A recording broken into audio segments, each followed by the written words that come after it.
بسم اللہ الرحمن الرحیم۔ آج کا جو بیان ہے بہت زیادہ امپورٹنٹ ہے، اس لحاظ سے کہ آپ صلی اللہ علیہ وسلم کی ازواج، آپ صلی اللہ علیہ وسلم کی جو بیٹیاں ہیں ان کو کم بتایا جاتا ہے، لوگوں کے سامنے لوگوں کو گمراہ کیا جاتا ہے، لوگوں کو بتایا جاتا ہے کہ آپ صلی اللہ علیہ وسلم کی صرف ایک ہی شہزادی تھی، حضرت فاطمہ الزہرا رضی اللہ تعالیٰ عنہ، باقی تین جو آپ کے بچے تھے، باقی جو آپ کے بچے ہیں ان کا انکار کیا جاتا ہے۔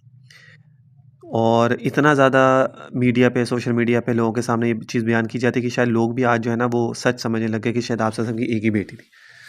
اچھا، اب اس کو غلط ثابت کرنے کے لیے کہ آپ صلی اللہ علیہ وسلم کی صرف ایک ہی بیٹی تھی، میتھس کے ذریعے کہ آپ صلی اللہ علیہ وسلم کی شادی اس تاریخ کو ہوئی، پھر آپ کے بچے اتنے ہوئے، پھر 10 سال ایسے گزر گئے، پھر یہ ہو گیا، پھر وہ ہو گیا۔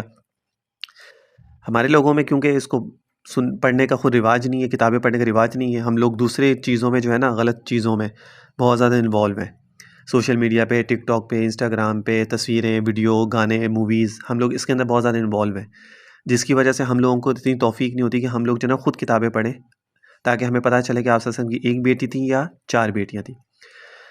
تفصیل سے میں آپ لوگوں کو ذکر کرتا ہوں، اور ہر کتاب میں جو بھی لکھا ہوا ہے، شیعہ اہل تشیع کی کتابوں میں کیا لکھا ہوا ہے، کتنی بیٹیاں ذکر کی گئی ہیں، اور سنی کتابوں میں کیا ذکر کیا گیا ہے، دونوں چیزیں میں آپ لوگوں کے سامنے رکھ دیتا ہوں، فیصلہ آپ خود کیجیے گا۔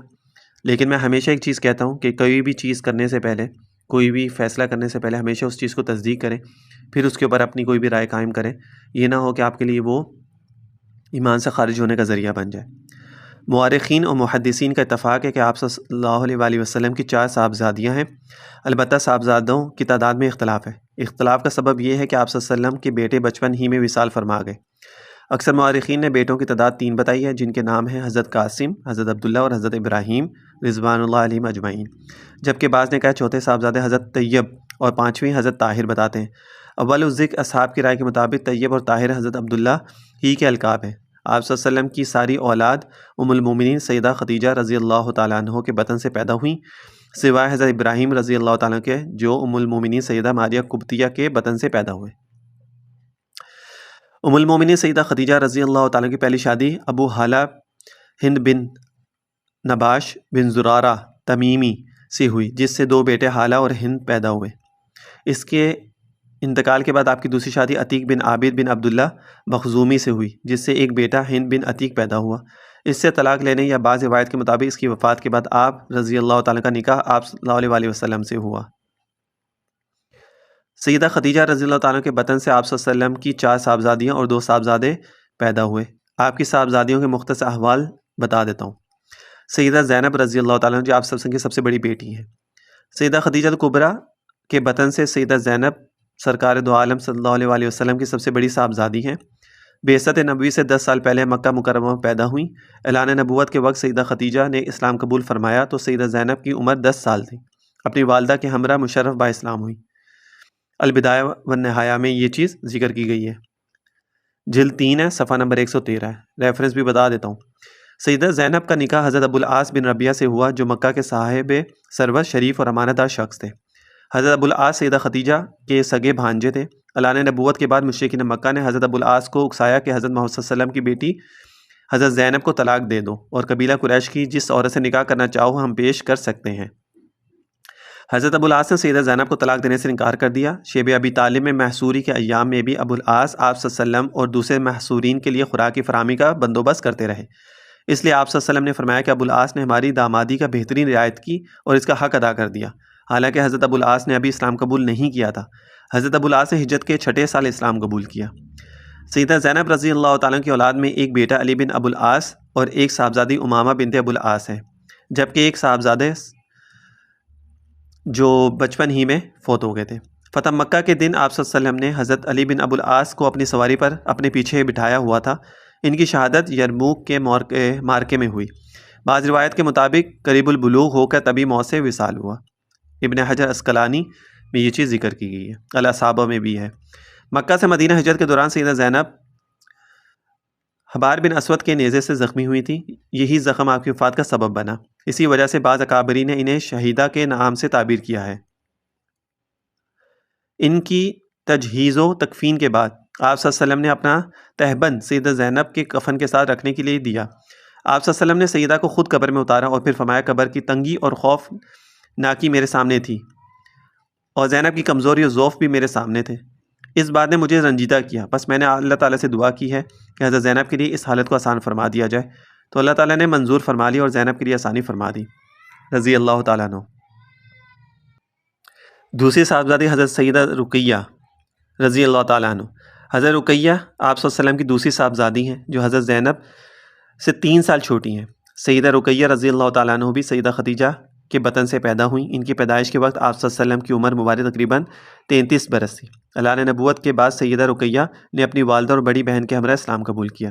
بعثت سے قبل سیدہ رقیہ کا نکاح ابو لہب کے بیٹے عتبہ سے ہوا تھا، مگر رخصتی ہونا باقی تھی۔ اللہ نے نبوت کے بعد پیغمبر اسلام کے راستے میں رکاوٹ ڈالنے اور پیغام حق کے مقابلے میں کفر اور شرک کی اشاعت کرنے کی وجہ سے اللہ تعالیٰ نے ابو لہب اور اس کی بیوی کی مذمت فرمائی، تو ابو لہب نے اپنے بیٹے کو رقیہ بنت محمد سے علیحدگی اختیار کرنے پر زور دیا۔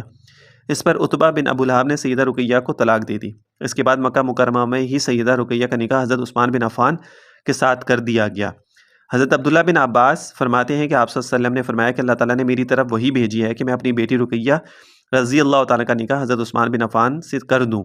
چنانچہ آپ صلی اللہ علیہ وسلم نے آپ کا نکاح حضرت عثمان سے کر دیا اور ساتھ ہی رخصتی بھی کر دی۔ نبوت کے 5ویں سال آپ صلی اللہ علیہ وسلم کے حکم سے حضرت عثمان نے حبشہ کی طرف ہجرت کی اور ان کے ساتھ حضرت رقیہ نے بھی ہجرت کی۔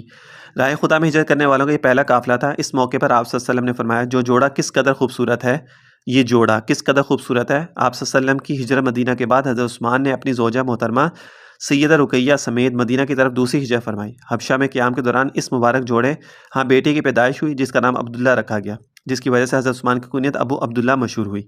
حضرت عبداللہ کا وصال 6 سال کی عمر میں مدینہ منورہ میں ہوا۔ آپ صلی اللہ علیہ وسلم نے ان کی نماز جنازہ ادا فرمائی اور حضرت عثمان نے قبر میں اتارا۔ ہجرت کے دوسرے سال غزوہ بدر رونما ہوا۔ اسی دوران سیدہ رقیہ خسرہ سے بیمار ہوئیں۔ آپ صلی اللہ علیہ وسلم نے حضرت عثمان کو سیدہ رقیہ کی تیمارداری کے لیے مدینہ میں ہی مقیم رہنے کا فرمایا۔ آپ صلی اللہ علیہ وسلم کے غزوہ بدر کے لیے روانہ ہونے کے بعد سیدہ رقیہ کا انتقال پر ملال ہوا۔ جب زید بن حارثہ غزوہ بدر کی فتح کی بشارت لے کر مدینہ منورہ پہنچتے تو اسی وقت حضرت رقیہ کو دفن کرنے کے بعد دفن کرنے والے اپنے ہاتھوں سے مٹی جھاڑ رہے تھے، اسی وجہ سے حضرت عثمان جو ہے نا شریک نہیں ہوئے تھے۔ ابن سعد طبقات میں یہ چیز ذکر کی گئی ہے۔ چند ایام کے بعد آپ صلی اللہ علیہ وسلم مدینہ پہنچے تو جنت البقیع میں قبر رقیہ پر تشریف لے گئے اور حضرت رقیہ کے لیے آپ صلی اللہ علیہ وسلم نے دعا فرمائی۔ حضرت کلثوم آپ صلی اللہ علیہ وسلم کی تیسری صاحبزادی ہیں۔ یہ سیدہ رقیہ سے چھوٹی ہیں۔ ان کی ولادت بھی سیدہ خدیجہ کے بطن سے پیدا ہوئی۔ اعلان نبوت سے پہلے آپ صلی اللہ علیہ وسلم نے سیدہ کلثوم کا نکاح اپنے چچا ابو لہب کے بیٹے عتیبہ کے ساتھ کر دیا۔ رخصتی ہونا باقی تھی کہ ابو لہب کے کہنے پر اس نے بھی جو ہے وہ آپ صلی اللہ علیہ وسلم کی بیٹی حضرت کلثوم کو طلاق دے دی۔ ہجرت مدینہ کے وقت آپ صلی اللہ علیہ وسلم کے اہل خانہ میں سے المومنین سیدہ سودا بنت زمعہ، سیدہ کلثوم اور سیدہ فاطمہ الزہرا رضی اللہ تعالیٰ کے مکہ مکرمہ میں ہی رہ گئے۔ بعد ازاں حضرت ابو رافع اور حضرت زید بن حارثہ ان کو لینے آئے اور باحفاظت مدینہ طیبہ پہنچایا۔ ابن کثیر اور البدایہ والنہایہ میں یہ چیز ذکر کی گئی ہے۔ سیدہ رقیہ کے وصال کے بعد آپ صلی اللہ علیہ وسلم نے سیدہ کلثوم کا نکاح حضرت عثمان سے کر دیا۔ اسی وجہ حضرت عثمان کو ذوالنورین، 2 نوروں والا کہا جاتا ہے۔ روایات کے مطابق حضرت کلثوم سے حضرت عثمان کی کوئی اولاد نہیں ہوئی۔ یہ 6 سال تک حضرت عثمان کے نکاح میں رہیں اور شعبان 9 ہجری کو ان کا وصال ہوا۔ ابن سعد طبقات میں یہ چیز ذکر ہے۔ حضرت سیدہ فاطمہ رضی اللہ تعالیٰ عنہ آپ صلی اللہ علیہ وسلم کی سب سے چھوٹی صاحبزادی ہیں۔ ان کی ولادت کے وقت آپ صلی اللہ علیہ وسلم کی عمر مبارک 41 سال تھی اور اعلان نبوت ہو چکا تھا۔ آپ کی پرورش اور تربیت سیدہ خدیجہ اور آپ صلی اللہ علیہ وسلم نے فرمائی۔ آپ صلی اللہ علیہ وسلم کی ہجرت مدینہ کے بعد آپ رضی اللہ تعالیٰ عنہ نے ام المومنین سیدہ سودا بنت زمعہ اور بڑی بہن سیدہ کلثوم کے ساتھ حضرت زید بن حارثہ اور حضرت ابو رافع رضی اللہ تعالیٰ عنہ کی حفاظت میں ہجرت فرمائی۔ ماہ رجب 2 ہجری میں سیدہ فاطمہ کا نکاح حضرت سیدنا علی رضی اللہ تعالیٰ عنہ سے ہوا۔ نکاح کے وقت حضرت علی رضی اللہ تعالیٰ عنہ کی عمر 21 یا 24 برس اور حضرت فاطمہ کی عمر 15 یا 18 برس تھی۔ تفسیر قرطبی میں یہ ہے۔ سیدہ فاطمہ کے بطن سے حضرت علی کے ہاں 3 بیٹے اور 3 بیٹوں اور 2 بیٹیوں کی پیدائش ہوئی، جن میں حضرت امام حسن، حضرت امام حسین، حضرت زینب کبریٰ، حضرت زینب کبریٰ کلثوم اور حضرت محسن رضی اللہ تعالیٰ عنہ شامل ہیں۔ یعنی حضرت زینب کبریٰ اور حضرت زینب کبریٰ کلثوم ان کا نام تھا، ٹھیک ہے۔ اپنی بہن کی بیٹیوں پہ حضرت فاطمہ نے نام رکھے تھے اور حضرت محسن بچپن ہی میں ان کا انتقال ہو گیا تھا، وصال فرما گئے تھے۔ سیدہ زینب کبریٰ رضی اللہ تعالیٰ عنہ کا نکاح حضرت عبداللہ بن جعفر طیار سے ہوا، جبکہ حضرت زینب صغرا کلثوم کا نکاح حضرت عمر فاروق رضی اللہ تعالیٰ عنہ سے 17 ہجری کو ہوا، جو اس کا یہ لوگ انکار کرتے ہیں۔ آپ صلی اللہ علیہ وسلم کو افصال کے بعد حضرت فاطمہ نہایت مغموم رہتی تھیں، یعنی اداس رہتی تھیں، غمگین رہتی تھیں۔ یہ غم آپ کے لیے مرض الموت ثابت ہوا۔ بیماری کے دوران خلیفہ اول حضرت ابوبکر کی زوجہ حضرت اسمہ بنت امیس رضی اللہ تعالیٰ عنہ نے آپ کی تیمارداری اور خدمت سر انجام دی۔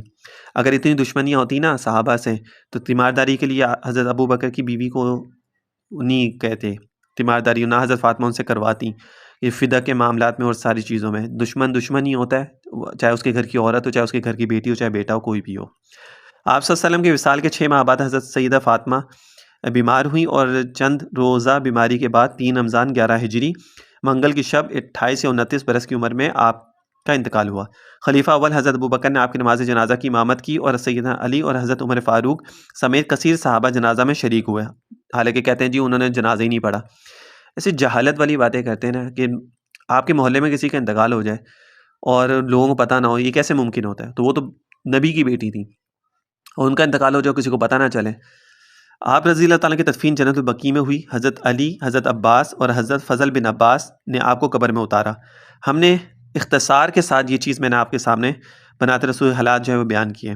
تاریخ اور حدیث کی کتب میں بیان کردہ بنات رسول کے یہ حالات اس بات کی گواہی دیتے ہیں کہ آپ صلی اللہ علیہ وسلم کی 4 صاحبزادیاں اسلامی تاریخ اور سیرت کی معتبر کتب میں آپ صلی اللہ علیہ وسلم کی ساری اولاد کا نہ صرف ذکر ملتا ہے بلکہ ان کے مکمل حالات و واقعات بھی مذکور ہیں، مگر کچھ سیاسی اعتقادی عوامل کی بنا پر ایسی غلط فہمیاں پیدا کی گئی ہیں جن سے یہ تاثر ملتا ہے کہ شاید رسول کی ایک ہی بیٹی تھی، اور جس کی وجہ سے لوگ جو ہے نا اس بات پہ گمراہ ہو جاتے ہیں۔ اچھا، اب یہ تو میں نے جتنے بھی آپ لوگوں کو احوال بتائے ہیں یا جتنا بھی میں نے آپ لوگوں کو ریفرنسز دیے ہیں وہ تاریخی کتابوں میں اور حدیث کی کتابوں میں ہے۔ شیعہ کی آپ جتنی بڑی کتابیں لے لیں گے، اصول کافی ہے اور ان کی اور جو بڑی بڑی کتابیں جتنی بھی ہیں اس میں سب میں 4 بیٹیوں کا ذکر کیا گیا ہے، اور انہوں نے مانا ہے کہ آپ صلی اللہ علیہ وسلم کی 4 بیٹیاں تھیں۔ پہلے یہ لوگ ذکر کرتے تھے کہ حضرت خدیجہ کے جو پہلے شوہر تھے، جو پہلی شادیاں ہوئی تھیں حضرت خدیجہ کے، ان سے یہ اولاد تھی۔ آپ صلی اللہ علیہ وسلم سے ان کی اولادیں نہیں تھیں، آپ صلی اللہ علیہ وسلم سے ان کی ایک ہی بیٹی تھی۔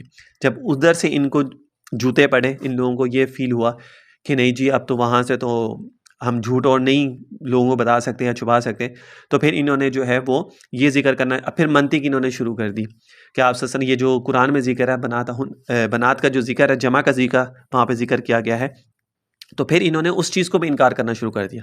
اب لاجک کیا ماننا شروع کر دی کہ جی صرف الفاظ کے اوپر مت جائیں، قرآن کے ترجمے کے اوپر مت جائیں، اس طرح تو پھر جیسے اللہ تعالیٰ نے فرمایا انا انزلناہ فی لیلۃ القدر، ہم نے قرآن کو نازل کیا لیلۃ القدر میں۔ اب اللہ تعالیٰ تو ایک ہے، تو یہاں پہ ہم جمع کسی کا جو استعمال کیا جا رہا ہے، تو پھر یہ لوگوں کو گمراہ کرنے کے لیے اس طرح کی باتیں جو وہ سامنے ذکر کی جاتی ہیں۔ حالانکہ ہم لوگوں نے ہر چیز جو ہے نا، ان کی پرانی کتابیں آپ اٹھا کے دیکھ لیں، اصول کافی دیکھ لیں یا جو بڑی بڑی ان کی کتابیں ہیں، اس میں اگر آپ دیکھیں گے تو اس میں 4 بیٹیوں کا ذکر کیا گیا، آپ صلی اللہ علیہ وسلم کی ایک بیٹی کا ذکر نہیں ہے۔